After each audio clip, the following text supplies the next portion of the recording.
اللهم صل على محمد وعلى آل محمد كما صليت على إبراهيم وعلى آل إبراهيم في العالمين إنك حميد مجيد. قال الله تبارك وتعالى في كلامه المجيد: أعوذ بالله من الشيطان الرجيم. بسم الله الرحمن الرحيم. ربكم أعلم بكم إن يشاء يرحمكم أو إن يشاء يعذبكم وما أرسلناك عليهم وكيلا وربك أعلم بمن في السماوات والأرض ولقد فضلنا بعض النبيين على بعض وآتينا داود زبورا. قال المؤلف والمفسر رحمه الله تعالى: أدام النفع بعلومه وعلومكم في الدارين آمين. إلى أن قال: يقول تعالى: ربكم أعلم بكم أيها الناس، أي أعلم بمن يستحق منكم الہدایت ومن لا يستحق. اب ان آیات مبارکہ کی تفسیر میں مفسر رحمۃ اللہ علیہ فرماتے ہیں: ربکم اعلم بکم، اے لوگو اللہ تبارک و تعالی ہی جانتے ہیں کہ کون ہدایت کا مستحق ہے اور کون ہدایت کا مستحق نہیں. تو اس آیت مبارک میں ان لوگوں کا بھی جواب ہو گیا جو اسلام کے اس مسئلے پہ اعتراض کرتے ہیں کہ بھی اس کو تو اللہ نے ہدایت دی اور اس کو ہدایت نہیں دی، حالانکہ یہ بھی انسان ہے اور یہ بھی انسان ہے. اس کو اللہ نے مسلمان ہونے کی توفیق دی اور اس کو اللہ نے توفیق نہیں دی. تو اس لیے اللہ نے فرمایا کہ تمہارا رب جانتا ہے کہ کون ہدایت کا مستحق ہے اور کون ہدایت کا مستحق ہے. تو وہ جس کو ہدایت دیتے ہیں وہ جانتے ہیں کہ یہ ہدایت کا استحقاق رکھتا ہے، اور جس کو ہدایت سے محروم فرماتے ہیں وہ جانتے ہیں کہ یہ ہدایت کا استحقاق نہیں رکھتا ہے. کیونکہ اللہ تبارک و تعالیٰ کا علم جو ہے وہ علم محیط ہے، اور اللہ تبارک و تعالیٰ کے علم میں کوئی چیز چھپی ہوئی نہیں ہے، تو وہ سب جانتے ہیں. اس لیے اللہ پاک سب کو دین فطرت پہ پیدا فرماتے ہیں، اور اس کو اللہ پاک اپنے قوا عطا فرماتے ہیں، عقل عطا فرماتے ہیں، فہم عطا فرماتے ہیں. لیکن جو آدمی اس کو ہدایت کی طرف استعمال نہیں کرتا ہے، اللہ نے تو سب کے لیے ہدایت کا انتظام کیا، کتابیں اتاری، پیغمبر بھیجے، پیغمبروں کو معجزے دیے، آپ کو عقل دیا، فہم دی، لیکن پھر بھی کوئی سمجھنے کے لیے تیار نہیں، تو پھر اللہ کو کیا دیتے. اس لیے فرمایا: ربکم اعلم بکم ان یشاء یرحمکم او ان یشاء یعذبکم. ان یشاء یرحمکم بان یوفقکم لطاعتہ والانابۃ الیہ. اگر وہ چاہیں تو تم پہ رحم فرمائیں، تم کو توفیق دے اطاعت کی، اور تم کو توفیق دیں اپنے طرف لوٹنے کی. یہ اللہ کی شان ہے. اللہ تبارک و تعالی رحم فرما دے تو تمہیں اپنی اطاعت کی اور اپنی طرف انابت کی اور رجوع کرنے کی توفیق عطا فرمائیں، اور اللہ تبارک و تعالی نہ چاہیں تو تمہیں توفیق عطا نہ فرمائیں. او ان یشاء یعذبکم وما ارسلناک یا محمد صلی اللہ علیہ وسلم علیہم وکیلا. اللہ نے فرمایا کہ اللہ چاہے تو رحم فرمائیں، اللہ چاہے تو ان کو عذاب دیں. آپ کو ہم نے ان پہ نگران نہیں بنا کے بھیجا. میرے مدنی محمد مصطفیٰ صلی اللہ علیہ وسلم، یہ آپ کی ذمہ داری نہیں ہے. آپ کی ذمہ داری جو ہے وہ تبلیغ ہے، وہ اللہ کے دین کا پہنچانا ہے، اور آپ نے پہنچا دیا. باقی کسی کو توفیق ہدایت دینا یا نہ دینا یہ اللہ کے ہاتھ میں، یہ کسی کے ہاتھ میں نہیں ہے. حضور صلی اللہ علیہ وسلم کتنی چاہتے تھے کہ آپ کے رشتہ دار قریش جو ہیں وہ اسلام لے آئے، لیکن ان کے مقدر میں اللہ نے اسلام نہیں لکھا. انما ارسلناک نذیرا، اللہ نے آپ کو بھیجا ہے کہ آپ لوگوں کو اللہ کے عذاب سے ڈرائیں. فمن اطاعک دخل الجنہ، جو آپ کی اطاعت کرے گا وہ جنت میں داخل ہوگا. ومن عصاک دخل النار، اور جو آپ کی نافرمانی کرے گا وہ جہنم میں جائے گا. اللہ نے ایک فیصلہ فرما دیا ہے کہ میرے محبوب جو آپ کی اطاعت کرے وہ جنت کا حقدار، جو آپ کی نافرمانی کرے وہ جہنم کا حقدار، آگے اس کی مرضی ہے جو چاہے کر۔ اس لیے فرماتے ہیں وَرَبُّكَ أَعْلَمُ بِمَنْ فِي السَّمَاوَاتِ وَالْأَرْضِ أَيْ بِمَرَاتِبِهِمْ فِي الطَّاعَةِ وَالْمَعْصِيَةِ، اور تیرا رب جانتے ہیں جو مخلوق آسمانوں میں ہے اور جو زمین میں، جو آسمانوں میں ملائکہ ہے ان کا بھی اللہ کو علم ہے، اور زمین میں مخلوق ہے ان کا بھی اللہ کو علم ہے۔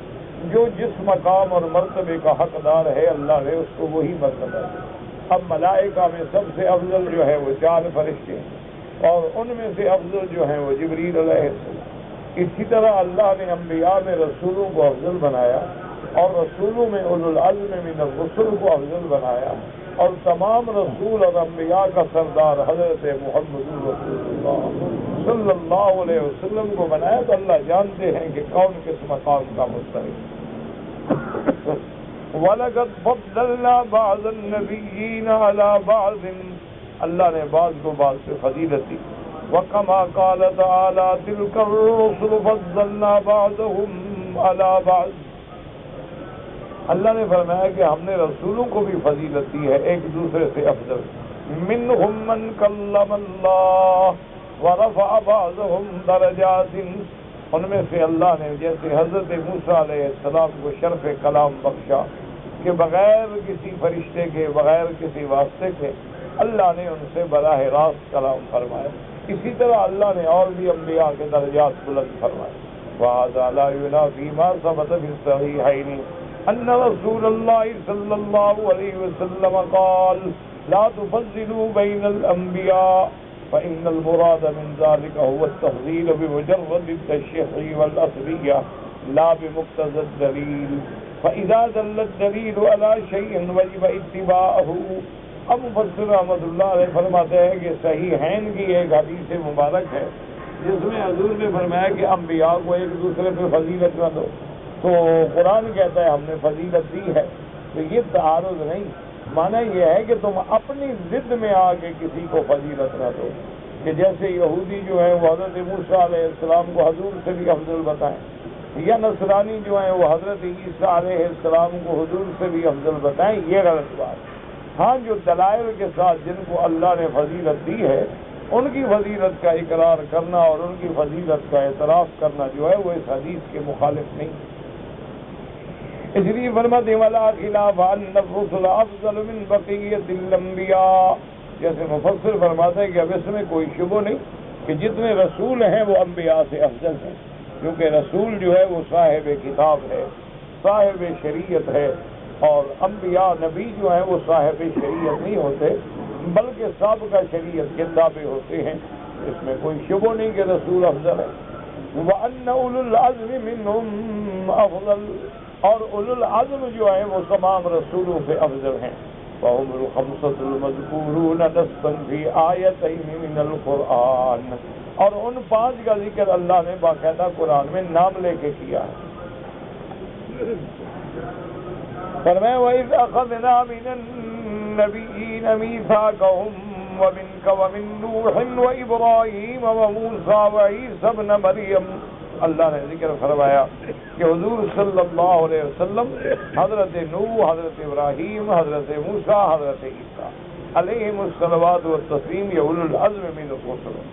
اور جیسے سورۃ شورى میں فرمایا شرع لکم من الدین ما وصى به نوحا والذی اوحینا الیک وما وصینا به ابراہیم وموسیٰ وعیسیٰ ان اقیموا الدین ولا تتفرقوا فیہ۔ وہاں بھی اللہ تبارک و تعالیٰ نے حضور صلی اللہ علیہ وسلم، حضرت نوح علیہ السلام، حضرت ابراہیم علیہ السلام، حضرت موسیٰ علیہ السلام، حضرت عیسیٰ علیہ السلام کی فضیلت بیان کی گئی۔ یہ 5 جو ہیں یہ اولو العزم من الرسل۔ ولا خلاف، اور اس میں کوئی جھگڑا ہی نہیں کہ ان محمدا صلی اللہ علیہ وسلم افضلهم ثم بعده ابراہیم ثم موسیٰ ثم عیسیٰ علیہم السلام علی المشہور وقد بسطناه بدلائله في غير هذا الموضع والله الموفق۔ اب مفسر فرماتا ہے کہ اس میں کوئی شبہ نہیں ہے کہ تمام انبیاء سے اور تمام رسولوں سے افضل جو ہیں وہ حضرت محمد مصطفیٰ ہیں۔ اسی لیے ایک حدیث میں آتا ہے حضور صلی اللہ علیہ وسلم نے فرمایا کہ لواء الحمد بیدی، قیامت والے دن حمد کا پرچم میرے ہاتھ میں ہوگا۔ فرمایا ابونا آدم تحت لوائی ولا فخر لی، ابونا ابراہیم تحت لوائی ولا فخر لی۔ فرمایا قیامت والے دن ابا آدم میرے ابا ہیں لیکن میرے پرچم کے نیچے کھڑے ہوں گے، ابراہیم میرے ابا ہیں لیکن میرے پرچم کے نیچے کھڑے ہیں۔ تو سب سے افضل جو ہیں وہ حضرت محمد مصطفیٰ ہے صلی اللہ علیہ وسلم۔ اس کے بعد حضرت ابراہیم، حضرت ابراہیم کے بعد حضرت موسیٰ علیہ السلام، حضرت موسیٰ علیہ السلام کے بعد حضرت عیسیٰ علیہ السلام۔ یہی وجہ تھی کہ جب لیلۃ المعراج میں میرے آقا سیدنا محمد رسول اللہ صلی اللہ علیہ وسلم آپ معراج میں تشریف لے گئے اور واپس آئے تو مسجد اقصیٰ میں تمام انبیاء موجود تھے اور تمام انبیاء کی باقاعدہ جماعت ہوئی اور باقاعدہ اعلان ہوا اور اعلان جبریل علیہ السلام نے کیا۔ تو اب مسئلہ تھا کہ اللہ عالم آج امامت کا مقام کس کو ملتا ہے، کیونکہ یہ قاعدہ ہے کہ امام اسی کو بنایا جائے جو باقی سے افضل ہو، جو باقی سے زیادہ علم والا ہو، جو باقی سے زیادہ اللہ کے دین کو سمجھنے والا ہو۔ تو جب تمام انبیاء نے صفیں درست کر لی تو حضرت جبریل علیہ السلام نے اعلان کیا کہ تمام انبیاء برحق ہیں، تمام رسول برحق ہیں، لیکن اللہ نے جو شان محمد مصطفیٰ کو دیا ہے وہ کسی کو نہیں دیا۔ تقدم یا محمد، حضرت جبریل نے کہا حضور آپ امام بنے اور نماز پڑھائیں کیونکہ آپ ہی امام الانبیاء والمرسلین ہیں۔ تو یہ تمام دنیا کے مسلمانوں کا بغیر کسی جھگڑے کے عقیدہ ہے کہ حضور صلی اللہ علیہ وسلم جو ہے وہ افضل ہیں۔ حضور صلی اللہ علیہ وسلم کی شان جو ہے اللہ کی مخلوق میں تمام مخلوق سے بھی زیادہ، تمام انبیاء سے بھی زیادہ، تمام رسولوں سے بھی زیادہ۔ اسی کو کسی بزرگ نے فرمایا کہ بعد از خدا بزرگ سوئی قصہ مختصر، کہ میرا محبوب بس اللہ کی شان تو اللہ کی شان ہے نا، وہ تو خالق ہے، آپ مخلوق ہیں لیکن مخلوق میں بس اللہ نے آپ پہ انتہا فرما دی ہے۔ تو یہ مسئلہ اجماعی ہے جس کے اندر کوئی اختلاف نہیں۔ وَقَوْلُهُ تَبَارَكَ وَتَعَالَى وَآتَيْنَا دَاوُودَ زَبُورًا، اللہ نے بہت کتابیں اتاری ہیں لیکن مشہور کتابیں جو ہیں وہ 4 ہیں۔ سب سے افضل جو ہے قرآن ہے، اس کے بعد تورات ہے، انجیل ہے اور زبور ہے۔ تو زبور جو ہے یہ کتاب حضرت داؤد علیہ السلام کو دی گئی، اس میں تقریباً 150 صورتیں تھیں اور ان میں زیادہ تر جو ہے وہ مناجات ہے، درخواست ہے، مانگنے کے طریقے ہیں۔ اسی لیے اللہ تبارک و تعالیٰ نے داؤد علیہ السلام کا بھی ذکر فرمایا وَآتَيْنَا دَاوُودَ زَبُورًا، کہ جیسے ہم نے داؤد کو شان بخشی کی کتاب دی، تنبیہ علی فضلہ وشرفہ، یعنی یہ اشارہ ہے حضرت داؤد کی شان کی طرف، حضرت داؤد کی عظمت کی طرف۔ قال البخاری رحمہ اللہ حدثنا اسحاق بن نصر قال اخبرنا عبد الرزاق قال اخبرنا معمر حمام النبي هريرة رضي الله تعالى عنه عن النبي صلى الله عليه وسلم قال خفف على داود القرآن فكان يأمر بدوابه وتسرج فكان يقرأه قبل أن يفرغ يعني القرآن۔ اس حدیث مبارک میں آتا ہے، حضرت ابی ہریرہ رضی اللہ تعالی عنہ سے روایت ہے، وہ فرماتے ہیں کہ حضور صلی اللہ علیہ وسلم نے فرمایا خفف علی داؤد، اللہ پاک نے داؤد علیہ السلام پہ قرآن کی تلاوت جو ہے وہ آسان کر دی۔ یہ معنی نہیں کہ یہ قرآن جو حضور پہ اترا ہے یہ تو اس وقت اترا ہی نہیں، معنی یہ ہے کہ جو چیز اللہ کی کتاب پڑھی جائے اس کو بھی قرآن کہتے ہیں۔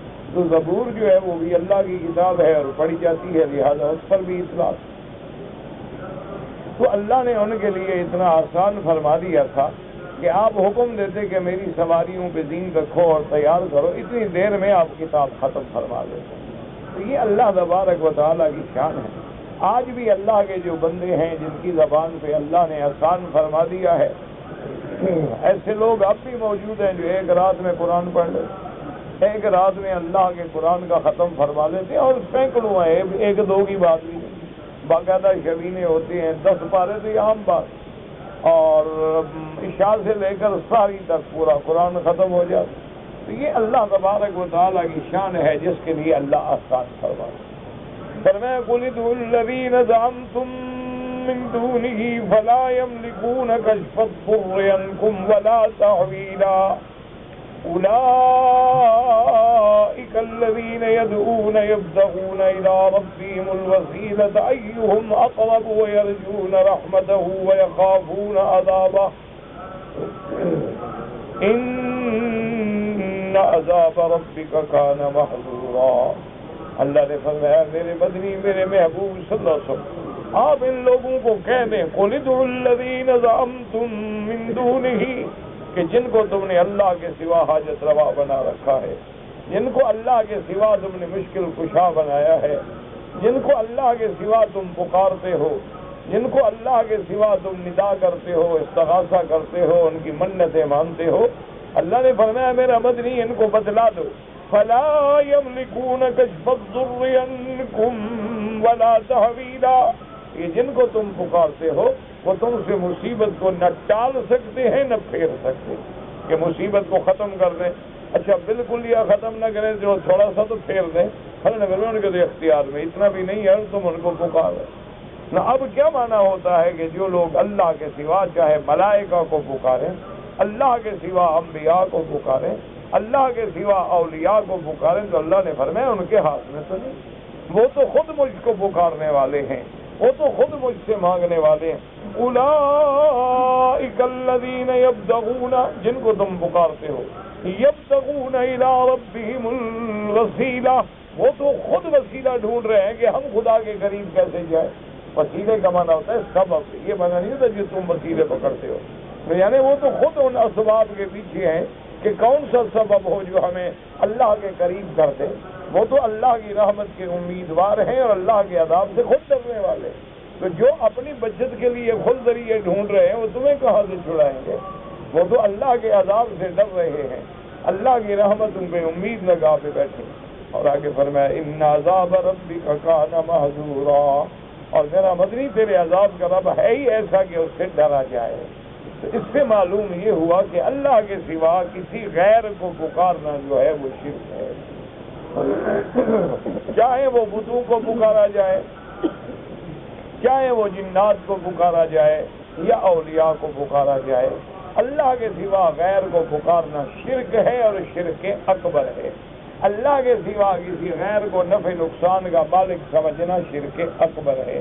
اللہ کے سوا کسی غیر کے نام پہ منت منوتیاں چڑھانا اور دینا شرک اکبر ہے۔ اللہ نے فرمایا وہ تو خود میرے محتاج ہیں، وہ تو میرا تقرب ڈھونڈتے ہیں، تم ان کو پکار رہے۔ عقل کی بات کرو، وہ کیا کر سکتے ہیں؟ وہ تو کسی چیز کے مالک نہیں۔ اسی لیے حدیث مبارک میں آتا ہے کہ اشعری قبیلے کا ایک وفد آیا حضور صلی اللہ علیہ وسلم کی خدمت میں، اپنے قبیلے کو لے کے آئے حضرت ابی موسیٰ، اور قبیلے والے آئے تھے کہ درخواست کریں کہ حضور ہمارے قبیلے میں قحط پڑ گیا ہے، ہماری مدد فرمائیں۔ وہ جب آئے تو خدا کی شان ہے کہ میرا محبوب یہ آیت پڑھ رہے تھے وَمَا مِن دَابَّةٍ فِي الْأَرْضِ إِلَّا عَلَى اللَّهِ رِزْقُهَا، کوئی زمین میں چلنے والا جانور نہیں مگر اس کا رزق جو ہے میرے اللہ کے ذمہ۔ تو حضرت ابی موسیٰ خاموش رہے۔ جب فارغ ہو کے گئے تو قبیلے والے نے کہا کہ تو نے تو درخواست ہی نہیں دی حضور کو۔ انہوں نے کہا اللہ کے بندے، جب اللہ کا فیصلہ ہے کہ رزق کا ذمہ دار میں ہوں تو پھر کسی غیر کو کیا درخواست ہے؟ رزق دینے والا تو اللہ ہے، اور اللہ نے فرما دیا ہے کہ کوئی جانور بھی اگر زندہ ہے زمین پہ اس کا رزق میرے ذمہ ہے۔ تو میرا قبیلہ اللہ کے ہاں جانوروں سے تو برا نہیں ہوا، اللہ ہمیں رزق عطا فرمائیں گے۔ اس لیے ہمیشہ یاد رکھیں یہ عقیدے کے مسئلے ہیں، یہ بنیاد ہے عقیدے کی۔ باقی کہنا جی ہم واسطہ بناتے ہیں اور ہم ذریعہ بناتے ہیں، ہم ان کو کہتے ہیں اور وہ ان کو کہتے ہیں، یہ سب بہانے ہیں۔ یہ وسیلے بہانے وہاں بنائے جاتے ہیں جو درخواست نہ سنتا ہو۔ اللہ تو فرماتے ہیں مجھ سے پکارو مجھے، اللہ تو حکم دے رہے ہیں کہ پکارو، مانگو، کیا مانگتے ہو؟ اس لیے فرمایا کہ جب مجھ سے مانگو گے اسی وقت ادعونی استجب لکم، میں تمہاری دعائیں قبول کروں گا۔ اجیب دعوت الداعی اذا دعان، پکارنے والا جب مجھے پکارتا ہے میں اس کی پکار سنتا ہوں۔ اس لیے اللہ تبارک و تعالیٰ نے واضح فرما دیا۔ یقول تعالیٰ قل، اللہ حکم دیتے میرا محبوب فرمائیں، یا محمد صلی اللہ علیہ وسلم لہؤلاء المشرکین الذین عبدوا غیر اللہ، یہ مشرک جو اللہ کے سوا غیروں کو مانگتے ہیں، ادعوا الذین زعمتم من دونہ، اللہ کے سوا جو تم نے بت بنا رکھے ہیں، اصنام و انداز بنا رکھے ہیں، ان کو تم پکارتے ہیں، کیا کریں گے؟ لا یملکون کشف الضر عنکم، یہ تمہاری بیماری اور تکلیف کو بالکلیہ بھی دور نہیں کر سکتے۔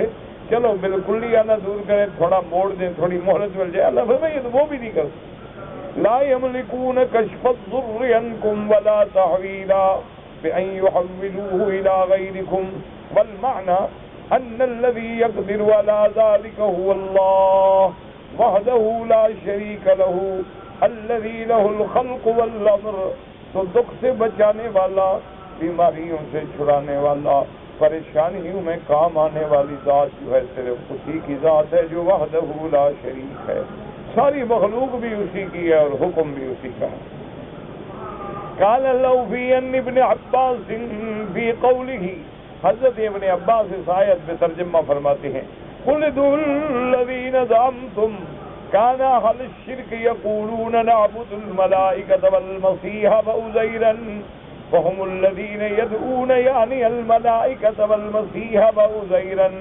حضرت ابن عباس نے فرمایا جو لوگ ملائکہ سے مدد مانگتے ہیں، یا جبریل یا فلان، یا حضرت عیسیٰ سے مدد مانگتی ہیں، یا حضرت عزیر سے مدد مانگتی ہیں، کیا معنی یعنی انبیاء کو پکارتے ہیں یا ملائکہ کو پکارتے ہیں، ان کو بتلا دیں کہ کوئی نفع نقصان کا مالک نہیں مگر اللہ، کوئی دینے والا نہیں مگر اللہ، کوئی دکھ ٹالنے والا نہیں مگر اللہ، اللہ کو چھوڑ کے غیروں سے مانگو گے تو شرک ہو جائے گا۔ اسی لیے میرے آقا نے، اسی لیے محبوب دو عالم سیدنا محمد رسول اللہ صلی اللہ علیہ وسلم نے 3 جملے سکھلائے ہیں، اگر یاد رکھ لو تو انشاءاللہ قیامت تک شرک سے بچ جاؤ گے۔ حضور نے فرمایا اذا سألت فاسأل من اللہ، جب مانگنا ہو تو اللہ سے مانگو، وَإِذَا اسْتَعَنْتَ فَاسْتَعِنْ بِاللَّهِ، اور جب مدد پکڑنی ہو تو اللہ سے مدد پکڑو، وَإِذَا تَوَكَّلْتَ فَتَوَكَّلْ عَلَى اللَّهِ، اور جب آسرا کرنا ہو، اعتماد کرنا ہو تو اللہ پہ اعتماد کرو، یعنی سوال کرو تو اللہ سے کرو، مدد پکڑو تو اللہ سے پکڑو، اور توکل کرو تو اللہ پہ توکل کرو۔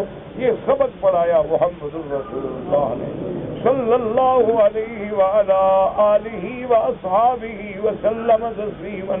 یہی وجہ ہے کہ دیکھ لیں آپ کہ میرے محبوب کے لاکھوں صحابہ ہیں، لیکن کسی نے یا رسول اللہ، کسی نے یا نبی اللہ، کسی نے یا حبیب اللہ کہہ کے حضور کو نہیں پکارا اور نہ کبھی حضور سے مدد مانگی ہے، کیوں وہ جانتے تھے کہ حضور یہی سبق تو دینے آئے ہیں کہ اللہ کو پکارنا ہے اور غیر اللہ کو نہیں پکارنا۔ وقوله تبارک وتعالی اولئک الذین يدعون يبتغون الى ربهم الوسیلۃ ایہم اقرب۔ اب مفسر فرماتے ہیں والبخاری من حدیث سلیمان بن مہران الاعمش عن ابراہیم عن ابی معمر عن عبد الله في قوله اولئک الذین يدعون يبتغون الى ربهم الوسیلۃ قال ناس من الجن كانوا يعبدون فاسلموا، کچھ جن تھے جو مسلمان ہو گئے، كان ناس من الانس يعبدون ناسا من الجن، کچھ جن تھے جو جنوں سے مانگتے تھے، جنوں کو پکارتے تھے، فاسلم الجن وتمسك هؤلاء بدينهم۔ وقال قتادة عن معبد بن عبد الله الرماني عن عبد الله بن عتبة بن مسعود عن ابن مسعود رضي الله عنه في قوله اولئک الذین یدعون، قال نزلت فی نفر من العرب كانوا يعبدون نفرا من الجن، کہ بعض عرب قبیلے تھے وہ جب جاتے نا جنگلوں میں تو جنوں کو پکارتے تھے، یا رئیس ھذا الوادی، اے اس وادی کے سردار میری حفاظت فرما۔ تو اللہ نے قرآن اتارا کہ کیا کر رہے ہو، وہ تو خود مجھ سے مانگتے ہیں اور تم ان سے مانگتے ہیں۔ فأسلم الجنيون والإنس الذين كانوا يعبدونهم لا يشعرون بإسلامهم. اچھا جن کو یہ پکارتے تھے اللہ کی شان ہے وہ جن بھی مسلمان ہو گئے. تو اللہ نے فرمایا وہ تو مسلمان ہو کے مجھ سے مانگ رہے ہیں اور تم ان سے مانگ رہے ہیں. اچھی بات. اب دیکھو نا جتنے اللہ کے اولیاء ہیں وہ کس سے مانگتے ہیں؟ اللہ. تو اولیاء اللہ تو اللہ سے مانگے اور ہم اولیاء سے مانگے. اس لیے اللہ تبارک و تعالیٰ نے قرآن نازل فرمایا. فنزلت هذه الآية وفي رواية أن ابن مسعود كانوا يعبدون صنفا من الملائكة يقال لهم الجن. بعض لوگ جو تھے ملائکہ کو پکارتے تھے ان پر بھی جن کا اطلاق آ جاتا کیونکہ جن کا معنی ہوتا ہے چھپا ہوا. تو ملائکہ بھی تو آنکھوں سے چھپے ہوئے. وقال صدی النبی صالح ابن عباس في قوله أولئك الذين يدعون يبتغون إلى ربهم الوسيلة أيهم أقرب قال عيسى وأمه وعزير. اللہ نے فرمایا تم عیسیٰ سے مانگتے ہو, تم عیسیٰ کی والدہ سے مانگتے ہو, تم عزیر سے مانگتے ہو علیہ السلام. وہ تو میرے نبی ہیں, وہ تو مجھ سے مانگتے ہیں. تو وہ میرے سے مانگتے ہیں اور تم ان کو حاجت روا سمجھتے ہو. وقال مغيرة عن إبراهيم كان ابن عباس يقول في هذه الآية هم عيسى وعزير والشمس والقمر. وہ فرماتے تھے کہ بعض لوگ حضرت عیسیٰ کو پکارتے ہیں, بعض لوگ حضرت عزیر کو پکارتے ہیں, بعض سورج اور چاند کو نفع نقصان کا مالک سمجھتے ہیں. وقال مجاہد عیسیٰ والعزیر والملائکہ. واختار ابن جرير قول ابن مسعود لقوله يبتغون إلى ربهم الوسيلة وهذا لا يعبر به عن الماضي فلا يدخل فيه عيسى والعزير والملائكة. اب مفسر فرماتا ہے کہ یہ مضارع کا صیغہ ہے, ماضی کا صیغہ ہے, یعنی جو گزر چکے ہیں وہاں تو ماضی کا صیغہ ہو. یہاں یدعون یبتغون یہ نہیں ہے کہ یبتغوا, تو اس لیے اس میں وہ داخل نہیں ہے. اللہ نے عمومی حکم فرما دیا کہ جو لوگ جو ہیں آئندہ یا زمانہ حال میں اللہ کے سوا کسی غیر کو پکاریں وہ سمجھ لیں کہ ساری مخلوق جو ہے وہ اللہ کی محتاج ہے, وہ اللہ سے مانگنے والی ہے. تو وہ اللہ سے مانگتے ہیں اور تم مجھے چھوڑ کے غیروں سے مانگتے ہو. اور اس کے بعد فرما دیا الی ربہم الوسیلۃ. الوسیلۃ ہی القربۃ. وسیلہ کا کیا معنی ہے؟ یعنی اللہ کا تقرب ڈھونڈتے ہیں کہ ہم اللہ کے خود قریب کیسے ہوں.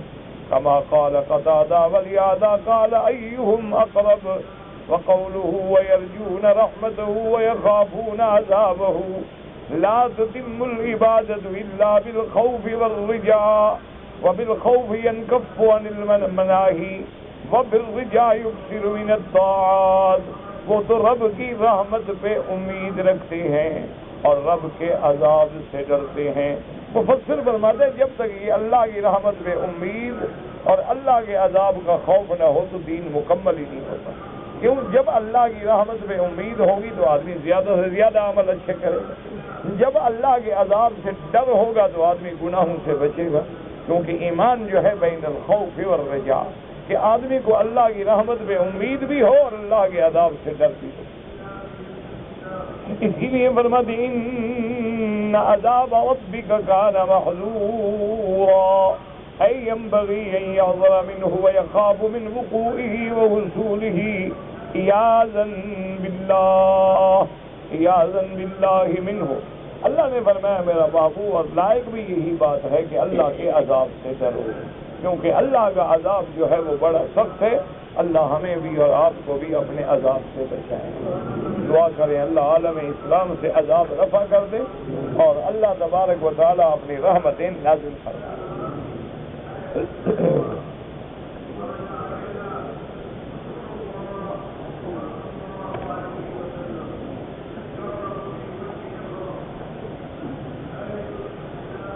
کہتے جی کہ ایک آدمی کو کاروبار کے لیے 20,000 ریال کی ضرورت ہے.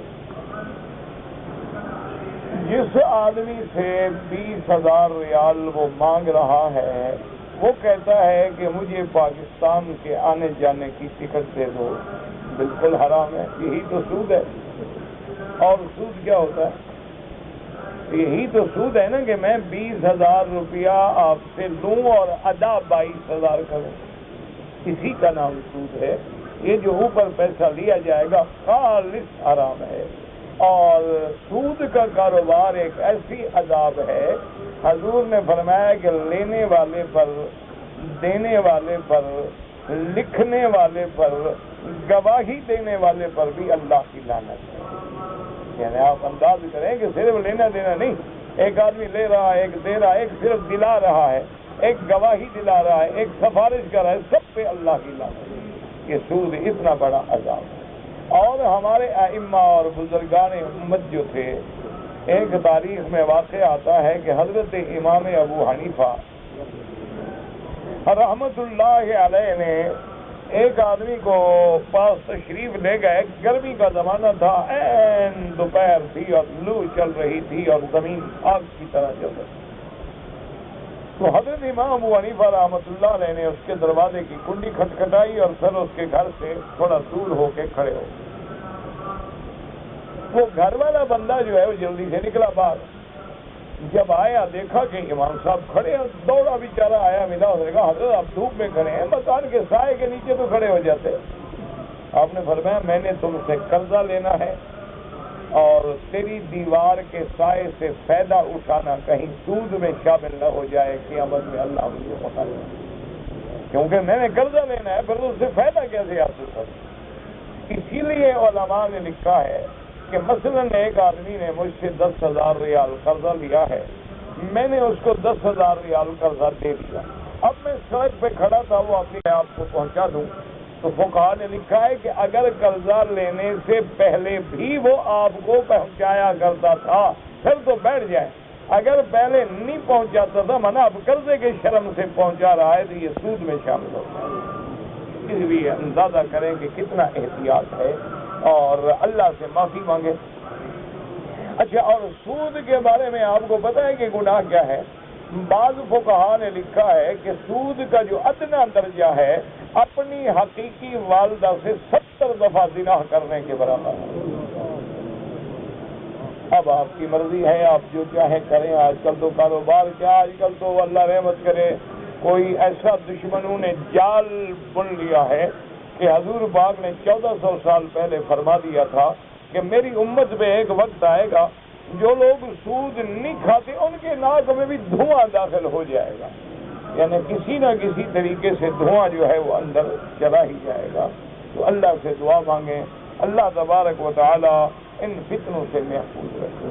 اور باقی میرا بھائی یہ صرف ایک اعتراض ہوتے ہیں کہ سود نہیں ہوگا اور بینک نہیں ہوں گے تو نظام کیسے چلے گا، کاروبار کیسے چلے گا، اور دنیا سے ہمارا معاملہ کیسے، یہ ساری باتیں ہیں۔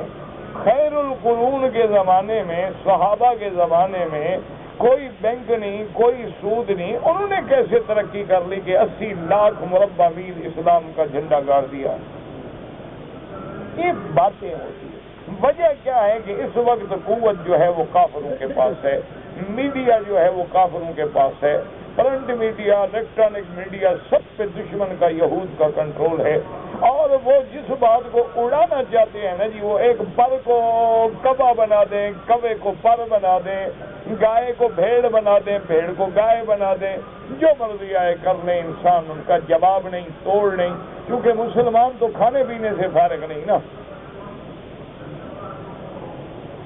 ہمارے پاس تو ٹائم ہی نہیں ہے نا کہ ہم مخالف کا جواب دے سکیں۔ ہم تو بس اچھی گاڑی ہو، گاڑی کا ماڈل بھی ہر سال بدل جائے، بیوی کا ماڈل بھی بدل جائے، کپڑے ٹھیک ٹھاک ہوں، اور جناب کھانا پینا، کلب شرابیں کبابیں، اور یہ بڑا آدمی ہے جو نماز پڑھتا ہے اور شریعت کے مطابق کپڑے پہنتا ہے، دیکھو جی پرانے خیال کے آدمی آپ بھی بھوکے مر رہے ہیں، گھر والوں کو بھی ذلیل کر رہے ہیں۔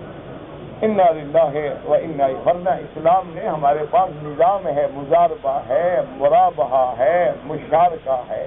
اور آپ حیران ہوں گے کہ اب جو عالم اسلام کے مفکرین نے اور اقتصادی ماہرین نے اسلامی نظام سامنے رکھا ہے، تو اس وقت پوری دنیا میں تقریباً 100 سے زیادہ بینک ہیں جو اس فکر میں لگے ہوئے ہیں اور اسٹڈی کر رہے ہیں، اور ان کی باقاعدہ فیزیبلٹی رپورٹیں بن رہی ہیں کہ ہم اب اس نظام کو کیوں نہ اپنا لیں اور سود کو چھوڑ دیں۔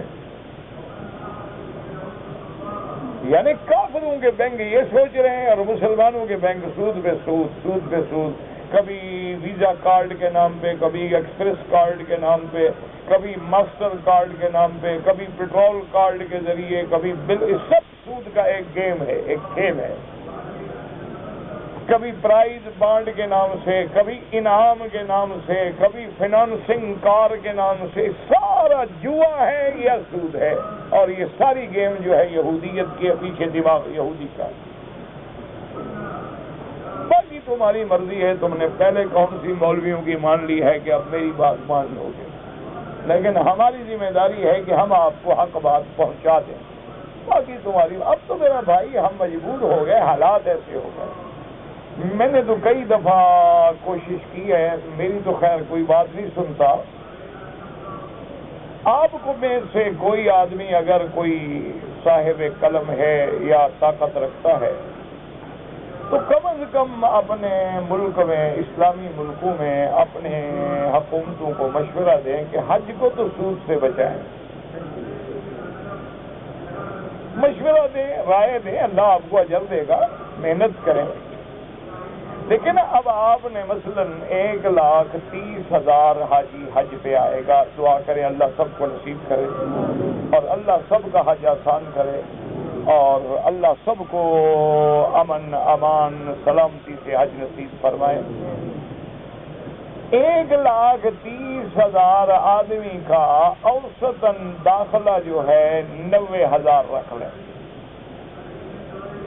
1,30,000 ضرب 90,000 کتنا پیسے بنتے ہیں؟ اور 6 مہینے آپ پہلے داخل کریں گے، اس پہ جو سود ملے گا وہ کدھر جاتا ہے؟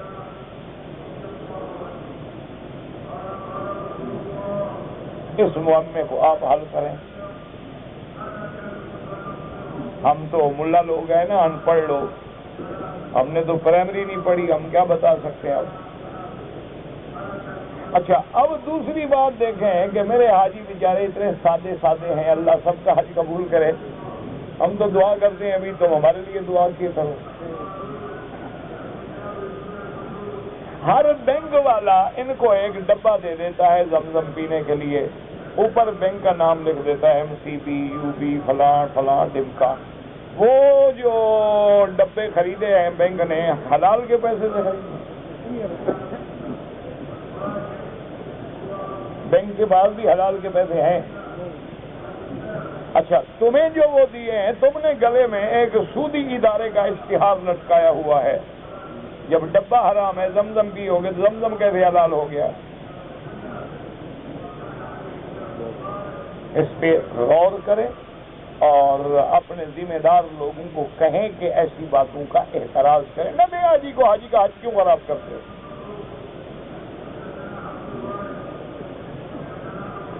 چھوڑ دیں، حاجی جب لاکھ خرچ کر سکتا ہے ڈبہ بھی خرید لے گا.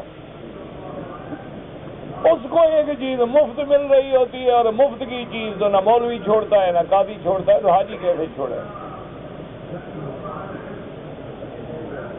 اور دوسری بات، اگر اللہ آپ کو توفیق دے، آپ میں کوئی صاحب ہیں جن کی بات سنی جاتی ہو یا وہ لکھ سکتے ہو، مہربانی کر کے PIA کو لکھیں کہ جو حج فلائٹ آتی ہیں نا، ان میں خوشبو والا ٹیشو جو ہے وہ نہ رکھا کریں کھانے میں.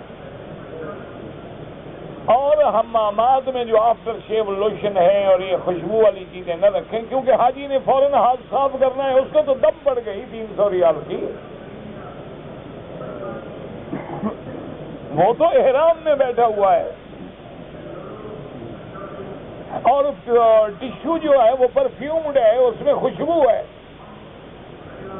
تو کھانا کھا کے حاجی صاحب بڑا آرام سے کھولتے ہیں سبحان اللہ، اور بڑے آرام سے دونوں ہاتھوں کو صاف کرتے ہیں. ایک بکری دم پڑ گئی. اگر وہ نہیں رکھیں گے جہاز والے، ان کو پیسے بچ جائیں گے، حاجی کا عمرہ بچ جائے گا. مشکل کیا ہو جائے؟ تو مہربانی کر کے چھوٹی چھوٹی چیزیں کہیں اگر کوئی مان لے، ورنہ بہرحال کہنے کا ثواب تو ہمیں ملے گا، باقی اللہ کے ہاتھ میں ہے. کہتے جی کہ جب ہم لوگ آ کے کعبہ شریف میں داخل ہوتے ہیں، میرا بھائی یاد رکھو کہ مسجد الحرام میں داخل ہونے کا تحیہ یہ ہے کہ بندہ طواف کرے. جیسے ہر مسجد میں داخل ہونے کے لیے 2 رکعت تحیۃ المسجد پڑھی جاتی ہے، اللہ کے گھر کا تحیہ یہ ہے کہ طواف کرے. اچھا، لیکن یہ بھی سمجھ نہیں آ رہا ہر بندہ ہر وقت تو طواف کر نہیں سکتا. 5 دفعہ آئے، کون 5 دفعہ طواف کرے گا؟ تو اگر طواف نہ کر سکے تو پھر 2 رکعت تحیۃ المسجد پڑھ لیں. اور بھی ایک مسئلہ سمجھ لیں کہ اب مثلاً آپ ظہر کی اذان کے بعد آئے حرم میں اور داخل ہوئے ہیں، اتنا ٹائم ہے کہ 4 رکعت سنت مؤکدہ پڑھ سکتے ہیں، تو آپ 4 رکعت سنت مؤکدہ پڑھ لیں، تحیۃ المسجد اسی میں خود بخود ادا ہو جائے، اس کو علیحدہ پڑھنے کی ضرورت ہی نہیں. ہاں، اگر تمہارے پاس ٹائم ہے کہ اب اذان ہوتی ہے مثلاً 12:20 پہ، اذان نماز کھڑی ہوگی تقریباً 12:38 پہ، تو اب آپ کے پاس چونکہ 17، 18، 20 منٹ کا فرق ہے، تو آپ 2 رکعت تحیہ بھی پڑھ لیں اور 4 رکعت سنت مؤکدہ بھی پڑھ لیں. سبحان اللہ، جتنی پڑھو گے اتنی زیادہ ثواب. لیکن اگر وقت نہیں، جیسے صبح کو آئے آپ، ٹائم نہیں ہے، اذان ہو گئی، تو آپ 2 رکعت نماز سنت پڑھیں، جو فجر والی سنت ہے، سنت مؤکدہ، اسی میں تحیۃ المسجد خود بخود ادا ہو جائے گا. کیونکہ افضل یہ ہے کہ فجر کی اذان کے بعد اور کوئی نفل سنت نہ پڑھے ما سوائے 2 رکعت سنت کے. جب 2 رکعت سنت مؤکدہ آپ پڑھیں گے تو تحیہ بھی ادا ہو گئی اور ہر چیز ادا ہو گئی.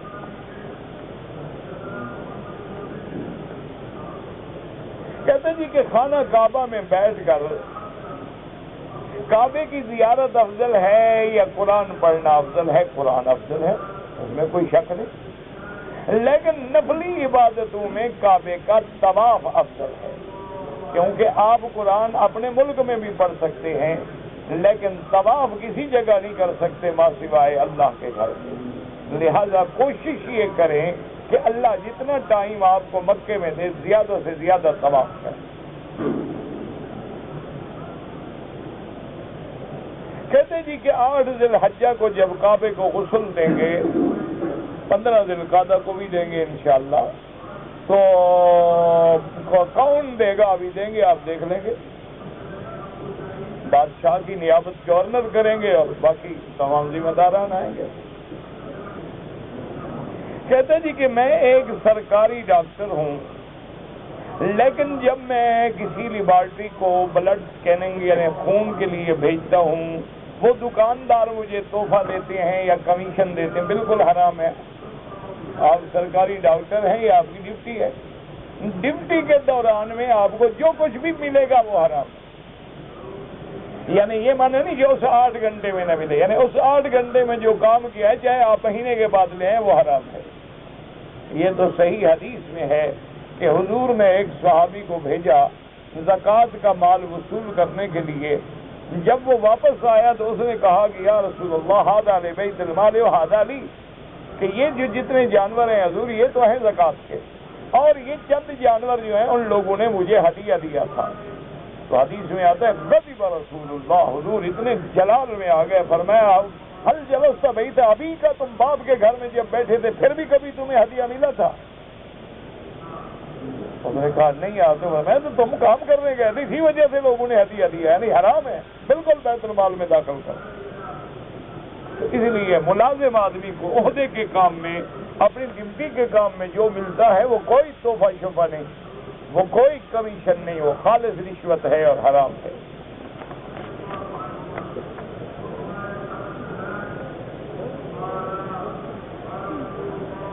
میں ایک لیبارٹری چلاتا ہوں اور میں ڈاکٹروں کو کمیشن دیتا ہوں، وہ بھی ناجائز ہے. ڈاکٹر جو سرکاری ملازم ہیں ان کے لیے ناجائز. اچھا، اب یہ ہے کہ جو آپ لوگوں کو دیتے ہیں آپ مہربانی کر کے غریبوں کو چھوڑ دیں، آپ کا کام زیادہ چلے گا.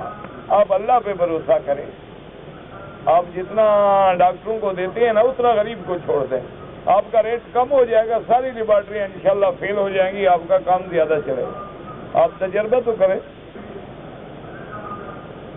سگریٹ پینا جو ہے جی حرام ہے، اور حرم میں ڈبل حرام ہے، اور احرام میں ٹرپل حرام۔ باقی تمہاری مرضی ہے، تم نے کون سا چھوڑ دینا ہے؟ تم بھی تو مولوی سے چٹخارے کے لیے مسئلہ پوچھتے ہو۔ تمباکو کھانے والا اگر امام بنے، نماز تو ہو جائے گی میرا بھائی۔ صلو خلف کل بر و فاجر، ہر اچھے اور برے کے پیچھے نماز ہو جاتی ہے، لیکن ایسے لوگوں کو امام نہ بنایا کرو۔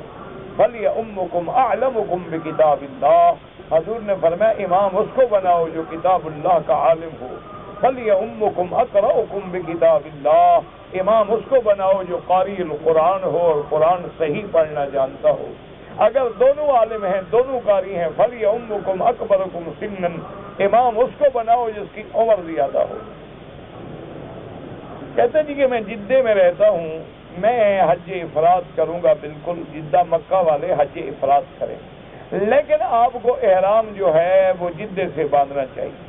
اچھا، فرض محال آپ مجبوراً 4 دن پہلے آ گئے تو آپ پھر مکے میں احرام نہ باندھیں، بلکہ حد حرم سے باہر نکل کے احرام باندھیں، یعنی مسجد عائشہ جائیں، وہاں سے احرام باندھ کے آ جائیں۔ کہتے جی کہ دم کی کتنی قسمیں ہیں؟ ایک دم تمتع ہے جو حاجی دیں گے، تمتع والے، ایک دم قران ہے جو قران والے دیں گے، اسی کو دم شکر بھی کہتے ہیں، اور ایک دم ہے اس کو کہتے ہیں دم جبر، کہ جب آدمی سے کوئی غلطی ہو جائے تو اس کو دم دینی پڑتی ہے، وہ دم جبر ہے۔ دم کا معنی ہوتا ہے ایک بکری، اور بکری ایسے ہو جیسے قربانی والی بکری ہوتی ہے، اس میں عیب نہ ہو۔ کہتے جی کہ میں نے اپنے گھر کے نیچے ایک دکان ہے جو میں نے کرائے پہ دی ہے، اس میں بعض چیزیں غیر قانونی وہ بیچتے ہیں، اس کی آپ پہ کوئی گناہ نہیں، آپ کی کوئی ذمہ داری نہیں، آپ اپنا کرایہ لے رہے ہیں، آپ اپنا کرایہ۔ ہاں، ایک بات یہ ہوتی ہے کہ خدا نخواستہ اگر اس میں گناہ کا کام ہوتا ہے، گندی فلمیں بیچی جاتی ہیں، وہ کوئی نعوذ باللہ زنا کا اڈا چلاتا ہے، کوئی اس میں شراب اور جوا چلاتا ہے، تو ایسے لوگوں کو نکالتے، ورنہ آپ بھی گناہگار ہیں۔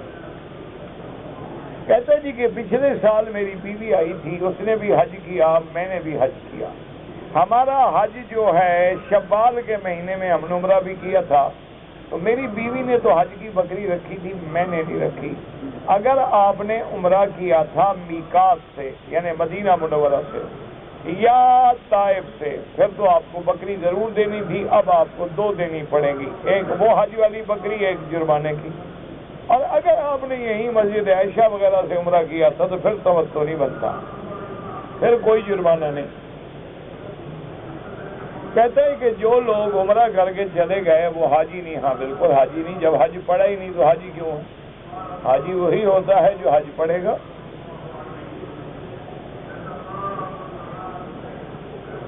کہتے ہیں جی کہ میں بہت دعائیں کرتا ہوں، لیکن میری مشکل جو ہے وہ روز بروز بڑھتی ہے، یہ اللہ کی حکمتیں ہیں۔ اگر اللہ کے پیغمبر 80 سال کے بعد دعائیں منظور ہوئیں تو آپ اور میں کون ہیں؟ اور باقی یاد رکھو کہ دعائیں کبھی خالی نہیں جاتی ہیں، ایک مسئلہ سمجھ لو۔ ایک تو معنی یہ ہے کہ ہم نے جو مانگا وہ مل گیا، ایک ہمیں وہ تو نہیں ملتا، لیکن اور ایک مصیبت آ رہی ہوتی ہے جو اس دعا کی وجہ سے اللہ ٹال دیتے ہیں، یا یہ ہوتا ہے کہ اس دعا کو ذخیرہ کر دیا جاتا ہے اور اس کا بدلہ ہمیں قیامت میں ملے گا۔ تو دعا تو خالی نہیں جاتی، آپ مایوس کیوں ہو رہے ہیں؟ کہتے جی کہ میری والدہ فوت ہو گئی ہیں، میں مکہ مکرمہ میں رہتا ہوں، میں اپنی والدہ کے لیے اگر عمرہ کروں تو آپ پہ حج فرض نہیں ہوگا؟ آپ بالکل ماں کا عمرہ کریں۔ کہتے جی کہ جب ہم نماز میں ہوتے ہیں تو سجدے کے اندر سبحان ربی الاعلی، تو امام ابو حنیفہ رحمۃ اللہ علیہ فرماتے ہیں کہ سجدے میں اگر نماز فرض ہے تو آپ اسی کو زیادہ پڑھیں، سبحان ربی الاعلی 3 کے بجائے 7 دفعہ، 11 دفعہ، 21 دفعہ، جتنا مرضی ہے پڑھ لیں۔ اور اگر نماز نفل ہے تو اس میں آپ دعائیں بھی پڑھ سکتے ہیں، یا مقلب القلوب ثبت قلبی علی دینک، یا حی یا قیوم برحمتک استغیث، اللہم انی اسألک العفو والعافیہ، رب اعنی علی ذکرک و شکرک و حسن عبادتک، یعنی وہ دعائیں جو حضور پاک سے ثابت ہیں۔ اپنی زبان میں نہیں دعائیں شروع کرتے. کہتے جی کہ بیوہ عورت ہے، عدت گزر گئی، اب وہ شادی کرنا چاہتی ہے، بالکل کرے، ضرور کرے. اور خاوند کی جائیداد میں اس کا 8واں حصہ ہے. اگر خاوند کی اولاد ہے اس کو 8واں حصہ ملے گا. شادی بالکل کرے اور کوشش کریں کہ بیوہ عورتیں گھر میں بغیر شادی کے نہ رہیں. بیوہ عورتیں بعض جوان ہوتی ہیں اور قبائل کی شرم کی وجہ سے بیچاریاں شادی نہیں کرتی، پھر شادی نہیں کریں گی تو گناہ کا دروازہ کھلے گا. کوشش کریں کہ ان کی شادی ہو جائے. لیکن ہمارا معاشرہ ایسا ہے، گناہ پہ راضی ہے، نکاح پہ ناراض ہو جاتا ہے. اب کیا کریں؟ اللہ ہدایت کرے. بس اگر ایک آدمی مکروہ وقت میں طواف کرے، طواف تو ہر وقت ہو سکتا ہے، جب چاہیں کریں. فرق اتنا ہے کہ حنفی کہتے ہیں عصر کے بعد 2 رکعت نہ پڑھو، بعد میں پڑھ لو. باقی ائمہ کے نزدیک جائز ہے. لوگ کہتے ہیں کہ جی زمانہ برا آ گیا. یہ غلط بات ہے. زمانہ برا نہیں ہوتا، ہم برے ہوتے ہیں. لا تسبوا الدہر فانما الدہر انا. حضور نے فرمایا خبردار، اللہ فرماتے ہیں زمانے کو گالی نہ دیا کرو، زمانے کا خالق تو میں ہوں، گویا مجھے گالی دے رہے ہو. تو برے ہم ہوتے ہیں، ہمارے اعمال ہوتے ہیں. دن رات کا خالق تو اللہ ہے. اسی دن میں کئی لوگوں کے لیے کہتے ہیں جی کہ بعض لوگ کہتے ہیں کہ تبلیغی جماعت میں جو لوگ خرچ کرتے ہیں ان کو 49 کروڑ کا ثواب ملتا ہے. نہ تم اللہ کے ثواب کو کمی کرنے کے لیے کینچی لے کے کیوں کھڑے ہوئے ہو؟ کوئی وجہ دیکھو نا. ایک قاعدہ ہے، یاد رکھو کہ ایک نیکی پر 10 گنا ثواب ملتا ہے. من جاء بالحسنۃ فلہ عشر. اسی طرح قرآن کہتا ہے 700 ضعف، 700 گنا بھی ثواب ملتا ہے. اسی طرح قرآن فرماتا ہے کہ واللہ یضاعف لمن یشاء، اور اللہ جس کو اس سے بھی زیادہ بڑھا دے اس کی مرضی. اچھا، اسی طرح حرم میں اگر نماز پڑھو تو 1 لاکھ ملتا ہے. اسی طرح حدیث میں آتا ہے کہ جو لوگ پیدل حج پڑھیں گے ان کو 1 قدم پہ 700 حرم کی نیکیاں ملیں گی.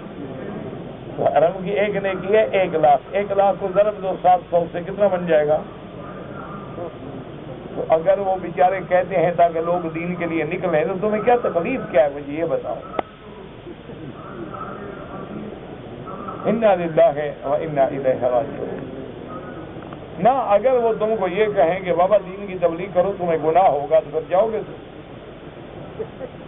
تو فضیلت میں ایسی باتیں کی جاتی ہیں، کیا ہوتا ہے؟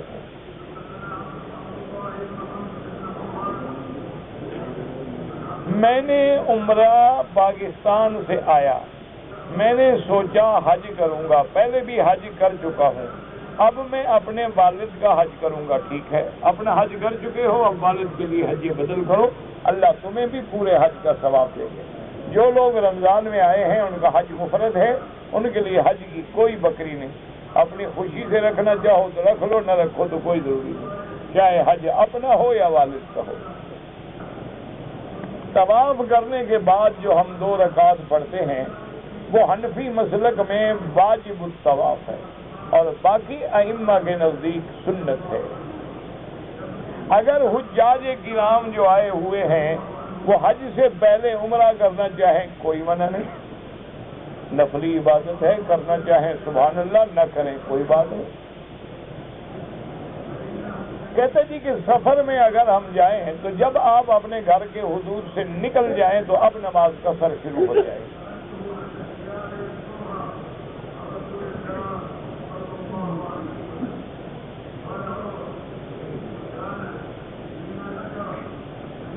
اگر آپ دمام سے آئے ہیں، آپ نے مدینہ بھی جانا ہے اپنی بیوی کے ساتھ، میرا بھائی مدینے سے عمرے کے بغیر نہیں آنا چاہیے. اگر آپ کو بچنا چاہتے ہیں تو جدے چلے جائیں اور جدے میں وقت گزار کے پھر مکے آ جائیں یا پھر احرام باندھ کے آ جائیں، کوئی مسئلہ نہیں ہے. بعض ائمہ کے نزدیک اگر عمرے کی نیت نہ ہو احرام باندھنے کی ضرورت نہیں، کیونکہ اب میں بیوی کے لیے آیا ہوں، میں عمرے کی نیت ہی نہیں ہے. ہم حج کرنے کے لیے جدہ سے مکہ آئے، میں نے احرام مکے میں باندھا، دم پڑ جائے گی، آپ کو احرام جدے سے باندھنا چاہیے تھا۔ ایک آدمی امامت کرتے وقت ٹوپی لگا لیتا ہے، جب مسجد سے نکلتا ہے ٹوپی اتار دیتا ہے، کوئی بات نہیں، اس کو گرمی لگتی ہوگی بیچارے کو، تمہیں کیا تکلیف ہے یار؟ تم اس غریب کے پیچھے کیوں پڑے ہوئے ہو؟ انسان ہے، وہ تکلیف ہوتی ہے۔ پھر آپ نے ایک دوست ہے، وہ کہتے ہیں میں سر پہ کپڑا رکھتا ہوں، مجھے درد ہوتا ہے۔ اب اللہ بجانے ہر کسی کا اپنا راز ہے، نماز میں تو کپڑے پہنتا ہے نا، بس ٹھیک بات ہے۔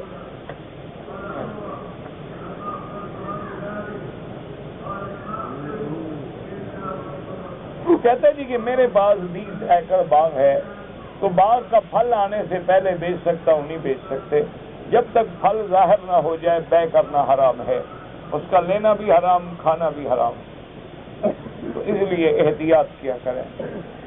کہتے جی کہ مسجد میں میت داخل کرنا جائز ہے، جو ہمارے ملک میں مسجدیں ہیں تو ان کے لیے جنازہ گاہ الگ بنی ہوتی ہے، اور یہ مسجد الحرام جو ہے پورا مکہ مسجد الحرام ہے، تو کہاں لے جائیں میت کو؟ یہاں جائز ہے۔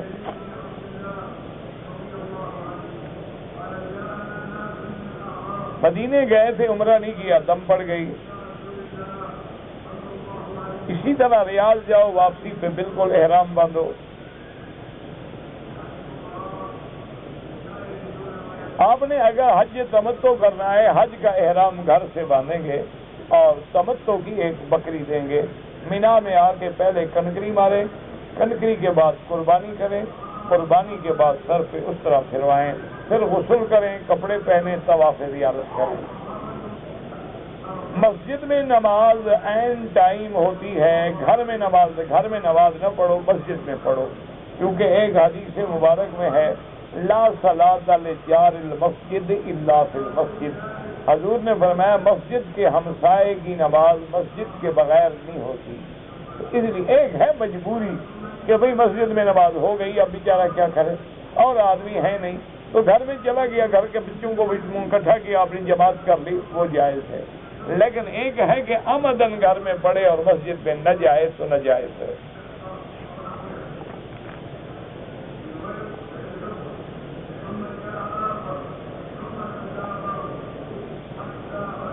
والدہ کو ریڑی میں صفا کرایا اور میں نے اپنی صفا کی نیت بھی کر لی، انشاءاللہ دونوں کی ہو گئی۔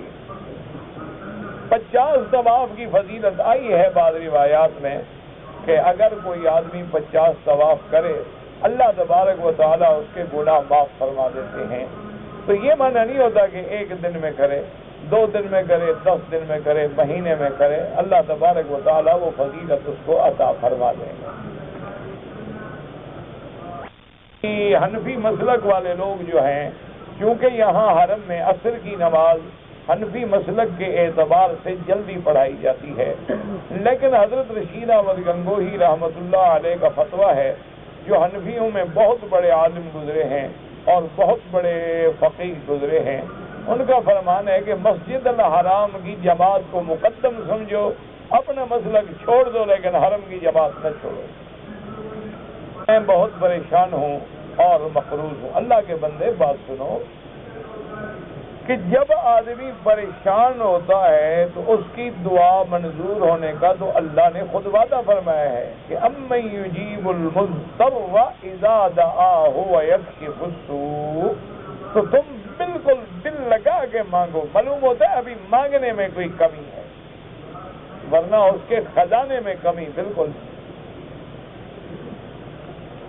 اگر ایک آدمی پہ حج فرض ہے اور بدل کرانا ہے، اس میں تھوڑی تفصیل ہے کہ جس آدمی پہ حج فرض ہے وہ صاحب طاقت، استطاعت، دولت، پیسہ، ہر شے ہے تو پھر اپنے وطن سے، اپنی بستی سے، جہاں رہتا ہے وہاں سے آدمی بھیجے جو اس کا حج بدل کر۔ اور اگر اس کے پاس تو طاقت نہیں ہے لیکن آج بیٹا چاہتا ہے کہ میں پیسے دے کے باپ کے لیے حج کرا دوں، تو پھر تو مکے سے بھی کسی آدمی سے کروا دوں، کوئی بات نہیں، خود کرو تب بھی کوئی بات نہیں۔ کہ اگر بارش ہو جائے تو 2 نمازیں اکٹھی پڑھ لیتے ہیں. ہاں حنابلہ اور شوافی کے نزدیک جائز ہیں. احناف کہتے ہیں اپنے اپنے وقت میں پڑھے. کیا ہے 18 سال عمر ہے، لڑکی ہے 22 سال عمر ہے، بالکل ان کا حج فرض ہے، وہ بالغ ہو گئے. اب یہ کریں کہ ان کو حج کا جو خرچہ ہے نا ان کو دے دو، مالک بنا دو، تاکہ ان کا حج فرض ادا ہو جائے. ان کو جتنا حج کا خرچہ ہے کہو بیٹا یہ میں نے تمہیں دے دیا، ابھی پیسہ تمہارا ہے، تاکہ جب وہ حج کریں تو ان کا حج فرض ادا ہو جائے.